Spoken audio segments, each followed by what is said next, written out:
Let's go Entropic! Easy win, borci, easy win. Easy pick! Tak dobrý, jako. Easy peak.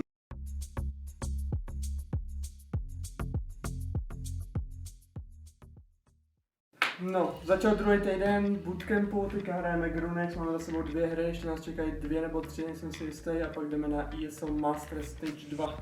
Musíme vyhrát a dostaneme se do finále. Yes. Grand finále. Pardon. Grand finále a potom můžeme získat body na majstrovstva světa a potom můžeme zvýhnit čašu. No vlastně jednou dnes jsem se probudil a byl jsem osvícen. Zjistil jsem prostě, že M249 je cesta. Tak jsem to prostě trénoval a řekl jsem si, že to prostě vytáhnu v ten pravý čas. Což bylo prostě v pátek na Grunexu a potom i na ESLku. Když už jsem to teda našel, tak jsem s tím měl bomby, takže ta zbraň prostě je cesta. Píkne ten Uklidni se, smoke. ty kluku. Tak nečekal jsem, že by Novik s touhle To zbraní neříkej. dokázal ještě klačnout Beerfellas, ale zatím to vypadá výborně. White knocknut, Jan Girka dohealován, Verzič tam používá ještě nějaký boosty. Je normální. Jak tam ještě může být alive, Novik už má být dávno na zemi, White samozřejmě zvedat nebude. Tohle 2v1, která musí dopadnout dobře pro Beerfellas, jenže hledají jenom ty kraje a Novik pořád kličkuje. Teď nemá životy, hodně se tam pere s časem, ale to jsou vidět, tady jsou vidět ty zkušenosti, prostě, který Novik má, co si dokáže dovolit, neuvěřitelně nadaný hráč, který zase jenom překvapuje v dalším z momentu.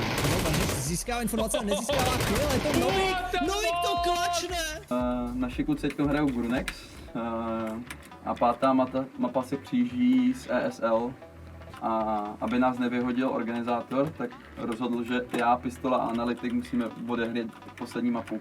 Tak nechci, aby to bylo kill. Aby to byla úplná ostuda. Tak to je dobře, tak trénuj. Díky. Ježiši, tak OK, tak pojď no. Vykoukni v tom okýnku. Asist, easy business takzvaně. Se prohejbáš, jak kdyby po tobě stříleli v reálném životě. Je to tak. Easy win, borci, easy win. Počkej, ty staty. Pohoda. To si Davso myslíš o Richím, jak trénuje. Je to hrdina. Kouk vlastně uhejbá i v reálném životě, no. Je to pravý hrdina. Je to hrdina, větinku. Je to tak. Hlava! Tak chce, Neskutečná hlava. tak ten je. Se Skarem a 6kovým skoupem.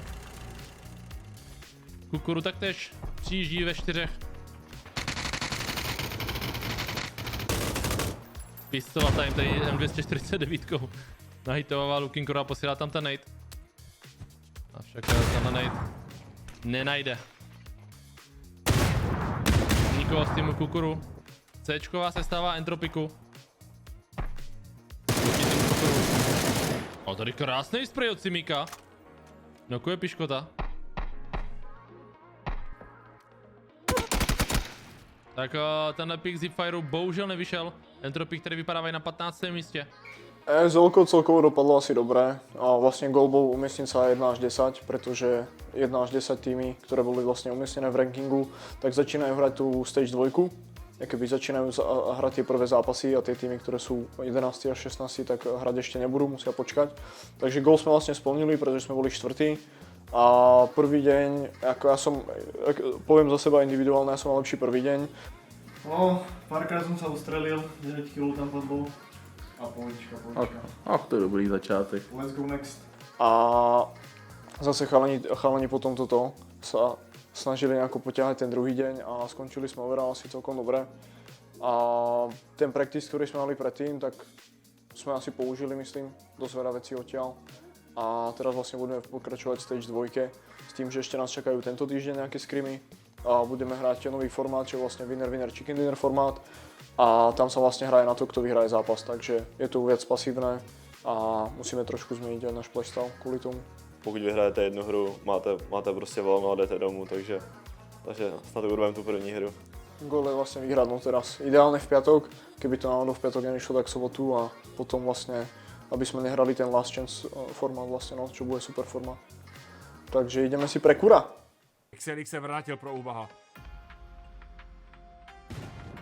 Čeká. Se mu Ubah vyhýluje. Vypustí a jde se dál. Tak pojďme, Entropik hype do chatu a tady ten molotov je krásnej! To je ale molík za 100 000!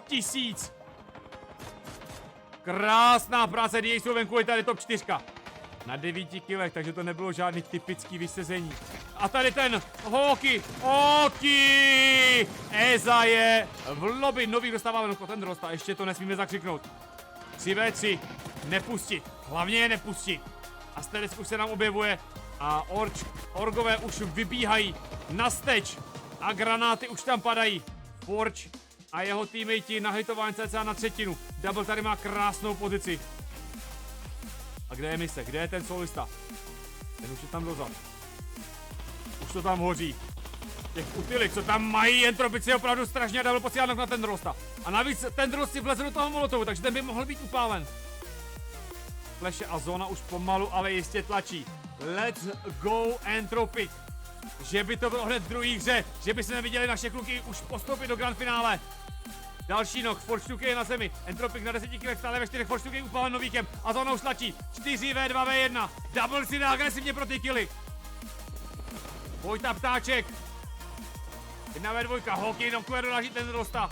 Teda Novík nokuje a Hoki doráží. 4v1v1, tohle už vypadá, dámy a pánové, hodně slibně. Novík se nemýlí, 4v1, mise a jeho mise proti Entropikům. Jo, já to vidím, já to cítím, stejně jako vy, ale ještě není konec.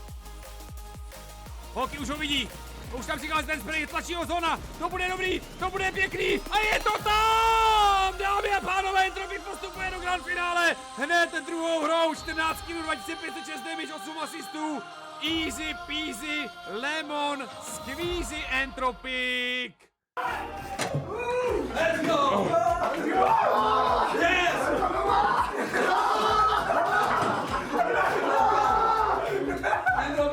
Entropikaci! Tak to bylo naprosto.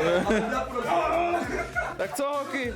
Co se stalo právě? Jo, vyhráli jsme druhou.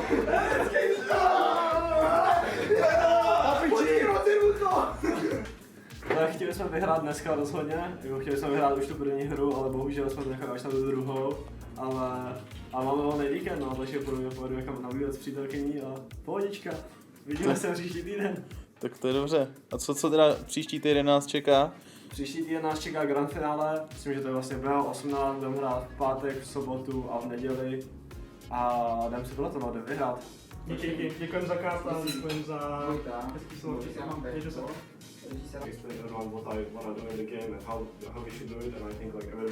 Přátelé, kamarádi, díky moc za podporu, udělali jsme toho i pro vás a vidíme se příští týden v grand finále. Ten je nějaký PCS, má se Office. Jo, červen tam nic nebude, tam má se Home Office. Jo, červenec prostě, tam bude PCS 2, Office a tak dále. Třeba. Počujeme tě. Jo, kdy on vlastně, jak to vypadalo, první hru, on celou dobu fůjil se slovama, já to tě nevím spravit, jo. To znamená, že když tohle to prostě doplníme a opravdu tu hodinu tomu dáme. Tak nejenom, že bychom měli být rozehraní. Že máte špatný den, špatnou náladu, podle toho se chováme.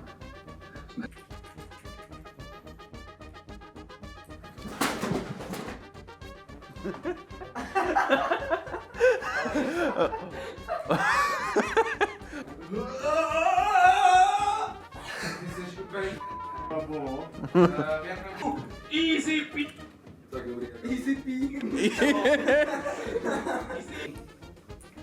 Zpomámáš vysokou rychlost. Formace želva jeden. Formace Máme vláček, ty vole. Jirko, chci si natočit Paranormal Activity. Ano, ukaž nám, co se děje. Dobrá, kdyby se znal, to jsem dolů. Vyhýloval jsem se, otevřel jsem dveře a najednou týpek. A já že, what the fuck? A nešel zabít. Prostě A prostě kámoši mu běhli do baráku. Ale nevím, který jsou.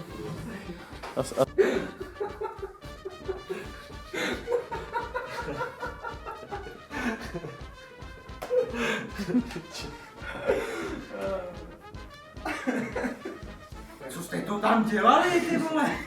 Ty jsi furt mrtvej, ty vole. Dneska nejmít kilů. Ale ten nový s tím kulometem, jsme to tam nosli. jako podpora od rodičů je důležitá, že jo? Jsi ho neviděl, ty vole, na tý minimálně? Já jsem ho tam viděl, jak jsi ty nemohl vidět, jak se tohle dostal. Ještě to na tebe takhle stočil, ty vole, on tě musel vidět. Pátek jsme vlastně dorazili brzo ráno do kanclu, brzo ráno kolem 1 odpoledne. Že pro ně brzo. Dali jsme si nějakou tu rozehru, pak jsme se rozháli zároveň na Gronexu a pak už jsme šli na ESL, kde první den nedopadl vůbec špatně, byli jsme na nějakým průběžném 6. místě, i přesto, že tam bylo hodně chyb, který jsme chtěli zlepšit a zapracovat na nich, tak výsledek byl celku dobrý. Já tedy musím přiznat i tady do blogu, že jsem bohužel v sobotu musel odjet, protože se bráchovi narodila dcera. Takže v sobotu vlastně kluci hráli beze mě, bez mého motivování. A když jsem se vrátil, tak jsme byli jaký? 10. 11. 10. 11. Do posledního dne jsme se snažili jít, aby jsme se dostali do té vysnění top 7, která vlastně potom v celkovém hodnocení zařizuje kvalifikaci na mistrovství světa. Bohužel hra vůbec neodpovídala tomu, co jsme si řekli a nakonec jsme skončili na 13. místě. Já bych to rozhodně nebral jako, jak já vždycky říkám, pokud si z toho vezmeme to, co můžeme zlepšit, tak beru za úspěch vůbec to, že jsme se na takovýhle turnaj kvalifikovali a beru to jako pro kluky cenné zkušenosti. Doufám, že i oni po tomto turnaji dostanou větší důvěru v to, co my s pistolou se snažíme dělat. A když se snažíme 4 měsíce trénovat slow a fighty na edge, že potom přijeme do grand finále a budeme hrát slow, protože jak jsme viděli, tak střed zóny je okupovaný silnými týmy a vlastně i to ukazuje na dva vítězné týmy, což byl ENCE a Heroic, tak hráli celý turnaj slow, takže asi věděli, o čem mluví. Každopádně je to jedna věc, která nás vždycky hodně tlačí dopředu a to je to, když mezi mapama přijdeme na stream a vidíme to, jak spamujete Entropic loga, jak fandíte, jak já vždycky rád říkám, hrdí, když se daří, věrní, když se nedaří. Tenhle ten víkend sám úplně nedařilo, stejně jste tam s námi byli celou dobu. Vaše pomoc byla enormní a my vám za to chceme moc poděkovat. Jo. Díky moc všem za podporu, bez vás bych to prostě nemohli dokázat a děkujeme. Díky moc. No, pocity po neděli byly takový smíšený. Na jednu stranu jsme byli rádi, že jsme se dostali do toho grand finále, a na druhou stranu jsme byli zklamaný výsledkem, protože jsme do toho šli, že chceme minimálně tuto 8 urvat a to 13. místo prostě nebylo něco, s čím bychom byli úplně spokojení. Takže určitě tam bylo takový, byli jsme trochu smutní z toho, no, ale...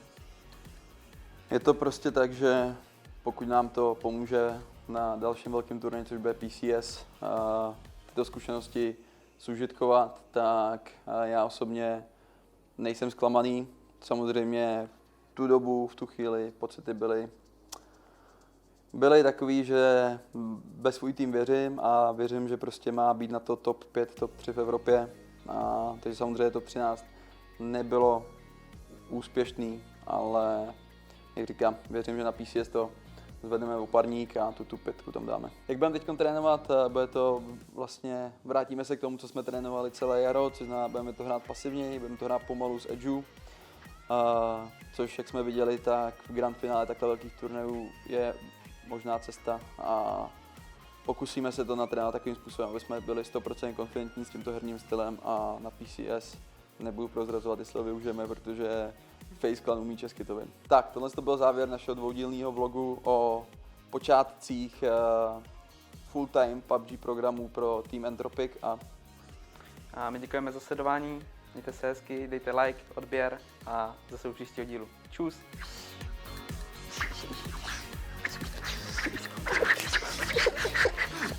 Kouzla!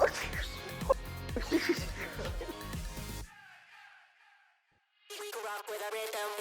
We can rock, rock, rock.